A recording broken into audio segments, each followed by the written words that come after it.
Hi, and welcome to How Humans Heal. I'm Dr. Lonnie Wilson. In this episode, I'm going to be talking about the 5 reasons that high risk HPV virus and abnormal pap smears are more common during peri and post menopause. So, here's the thing as a lot of women start to think that, dealing with HPV and abnormal pap smears is all about what happens to women who are younger, maybe in their 20s and 30s. And while, yes, it is a concern for women in their 20s and 30s, it also is a concern for women over age 35. Over 35 is the beginning of peri-menopause, which means around the time of menopause. And menopause is defined by 1 year since your last period. The average age of menopause is 51. That means that anything after menopause or post-menopause is most of women's life, actually. And so we need to be thinking about women's health and how to support women during this transition and beyond, and to understand why it is and how it is that high risk HPV virus can test positive during that time of your life, and that there's so much you can do to protect yourself from high risk HPV to prevent it from causing cervical cancer, vaginal cancer, or other types of HPV related cancers. Perhaps some of you listening have already dealt with abnormal cells or cancer related to HPV, and you're wanting to know how do you prevent a recurrence. Well, I'm going to be sharing that with you because the fact is, as a naturopathic doctor, midwife, and clinical nutritionist, I've been specializing in women's health for 25 years now, and I've been helping women to address abnormal pap smears and get rid of HPV, actually clear it to negative. So the way I do that, the way I help women to do that, is to understand what's making them susceptible to the virus in the first place, right? It's not just about exposure. All of us are exposed to the high-risk HPV viruses. There's 13 different high-risk HPV viruses, and most all of us are exposed by age 50. So it's not just about exposure. It's about your environment in your body that's allowing the virus to continue to exist and to thrive and to cause issues. So we need to look at the environment in your body and make some shifts, make some changes, make some improvements, make some redress imbalances and deficiencies so that your immune system and microbiome can protect you from HPV virus. So let's get into this, okay? So the 5 most common susceptibilities that I find in patients and program participants who are peri and postmenopausal, the first is the change in estrogen and progesterone. Now, women in their 20s and 30s, we might find that they have high estrogen, and that can also be associated with risk for HPV. But what happens with peri and postmenopause is the estrogen decreases. Even before the estrogen decreases, the progesterone decreases. So we start to have a decrease in ovary function overall, starting in our late 30s and 40s. And as the ovary function decreases, they start making less and less progesterone. And that's what also causes all kinds of different menstrual irregularities and a lot of other symptoms associated with peri-menopause. And around that same time, the estrogen starts to decrease as well. And it's different for each person, but it could go down in turbulent form, like up and down, up and down, up and down, up and down, gradually down over months and usually over years or even over a decade or more. So as those hormones are dropping, that's a change in your body. And that what we realize is that estrogen and progesterone are talking to receptors throughout our body, not just in the pelvic area, not just the uterus is responding to estrogen and progesterone, but as you go through perimenopause, right, you realize, oh my gosh, this estrogen and progesterone has been talking to all different receptors in my body. And so as those hormones shift, that also affects many different areas of the body, causing various different symptoms from headaches to joint pain, to hair, skin, and nail changes, to digestive issues and bloating, also vaginal changes. So the vaginal tissue is very sensitive to estrogen levels. So as estrogen decreases, it also decreases in the vagina, and the vaginal cells are not as protective when they don't have enough estrogen. So as the estrogen drops, the vaginal tissue becomes weaker and it's not as able to protect you from all different kinds of vaginal and urinary infections. You're more likely to get BV, which is a bacterial vaginal infection, yeast vaginally. Also, bladder infections become more likely. That's how you know, oh, the estrogen must be dropping. And then HPV is more likely to test positive. So we need to be thinking about your estrogen levels, especially vaginally. And now the research shows that for most women, there are safe and effective ways to use vaginal estrogen, either estradiol or estriol vaginally, to support the vaginal estrogen level so you can help your vaginal cells to recover and so they can protect you from infections. So definitely, this is important to talk to your doctor. And I always talk to my patients about vaginal estrogen and the safe use of vaginal estrogen. The research is coming out even, to make it clear that so many more women would benefit from vaginal estrogen than we ever realized before. So if you're not already using vaginal estrogen, that's something to talk to your doctor about, or reach out to me and I can help you with that. So estrogen is a big reason why we need to be helping protect you from HPV, including the fact that estrogen vaginally also interacts with and supports the microbiome vaginally. And this is the second reason why we get very susceptible to HPV during peri and post-menopause is our microbiome changes. Remember, our microbiome is the trillions of bacteria living in and on our bodies that we live in symbiosis with. They're helping us, we're helping them.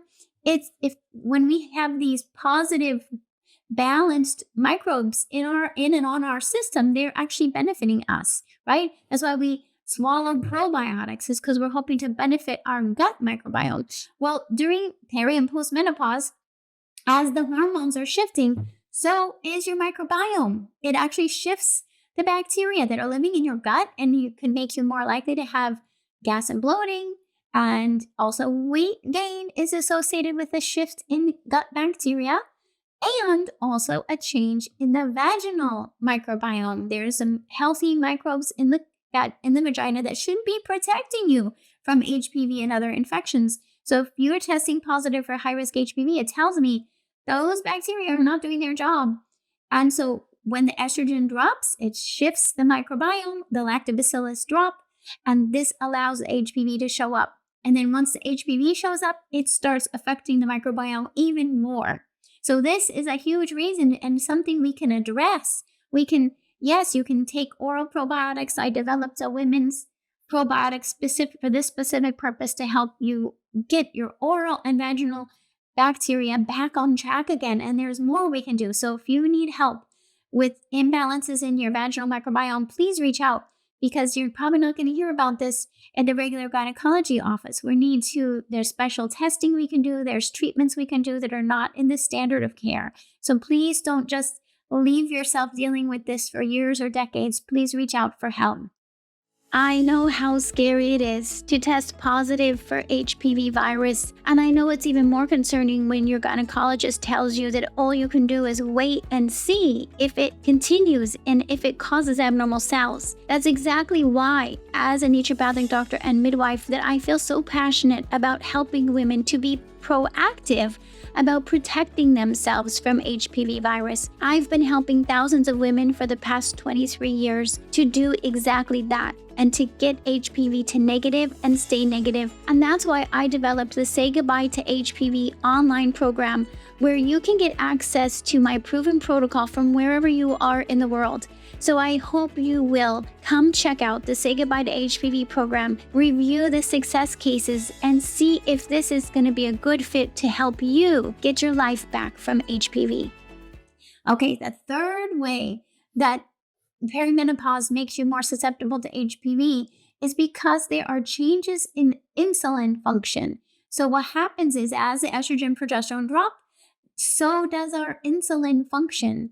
And our insulin is so important because it's what helps manage our blood sugar levels. So when insulin function drops, that means you're more likely to have high blood sugar.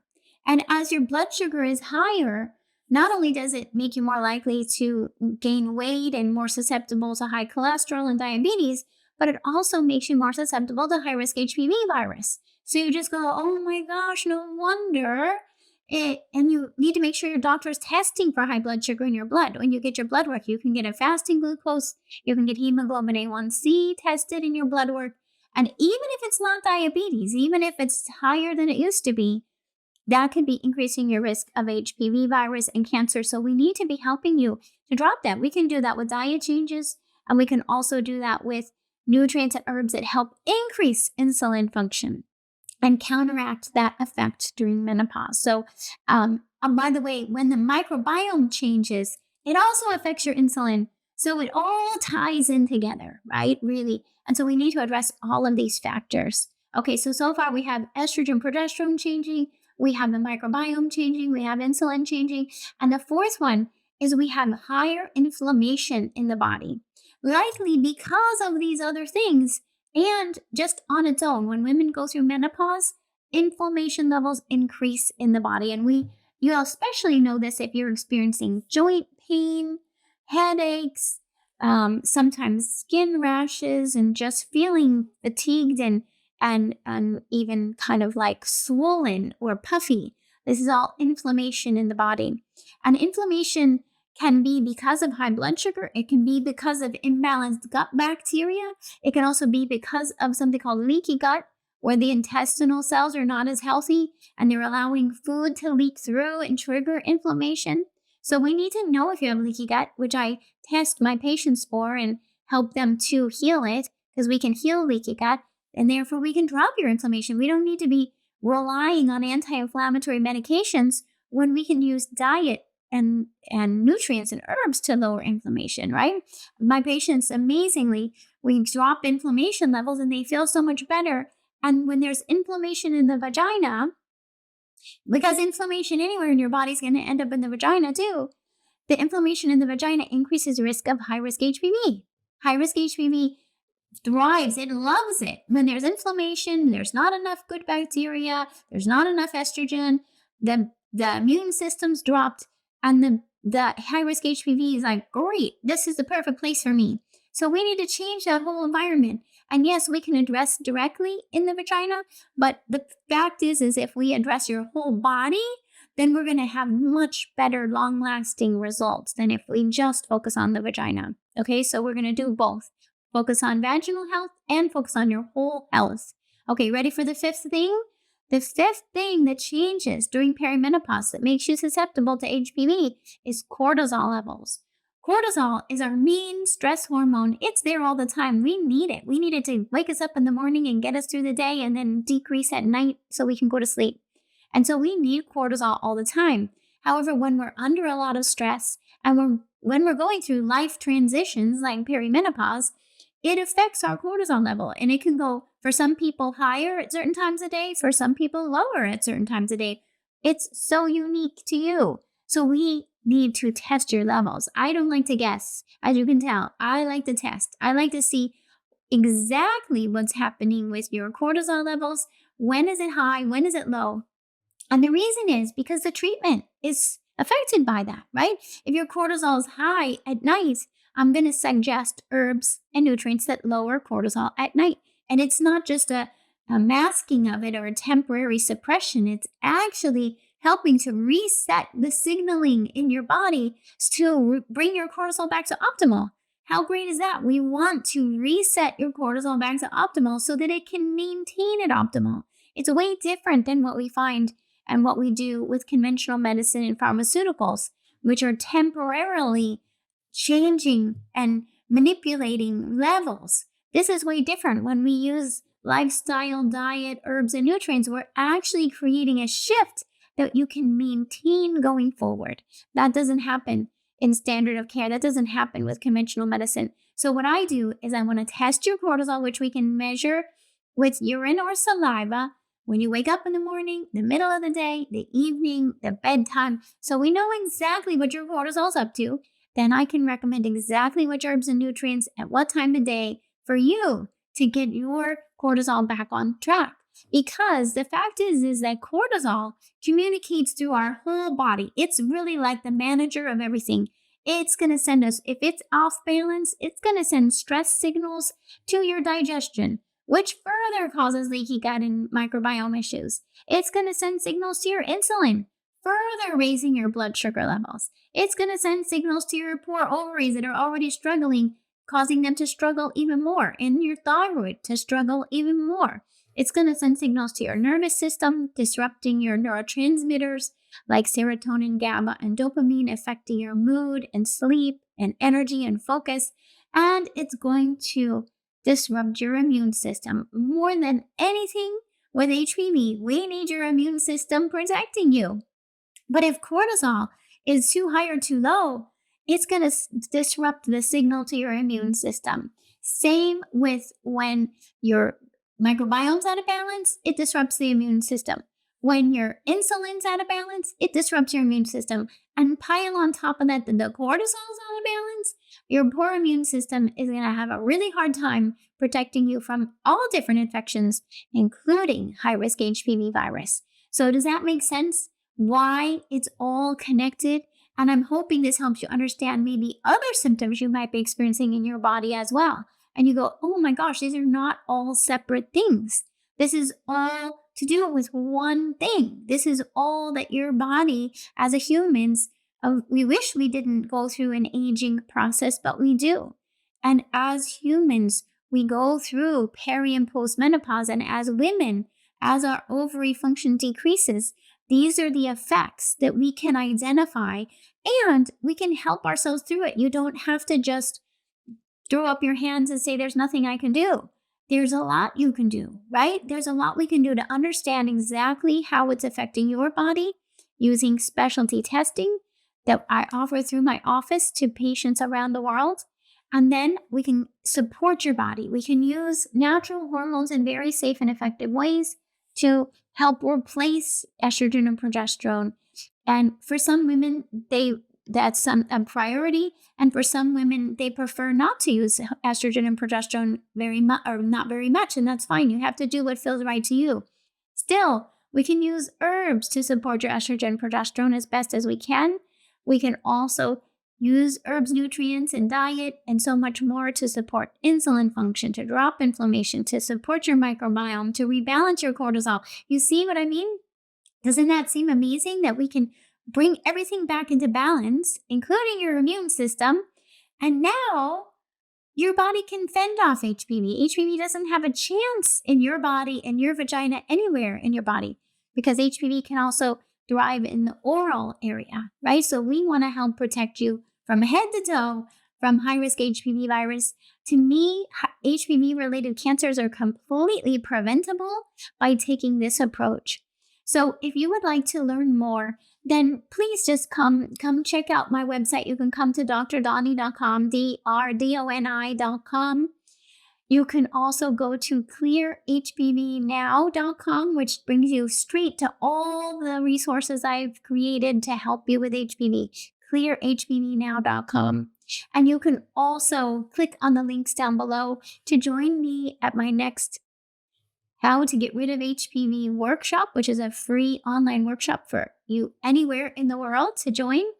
And you can also, if you would like to become a one-on-one patient, you can contact my office and see how I'm only able to accept so many one-on-one patients each month. So contact my office and see, can you become one of my one-on-one patients so I can walk with you side by side through this process and support you now and into the future to fend off HPV, protect yourself from cervical cancer, vaginal cancer, and also to protect you from so many other health issues associated with menopause.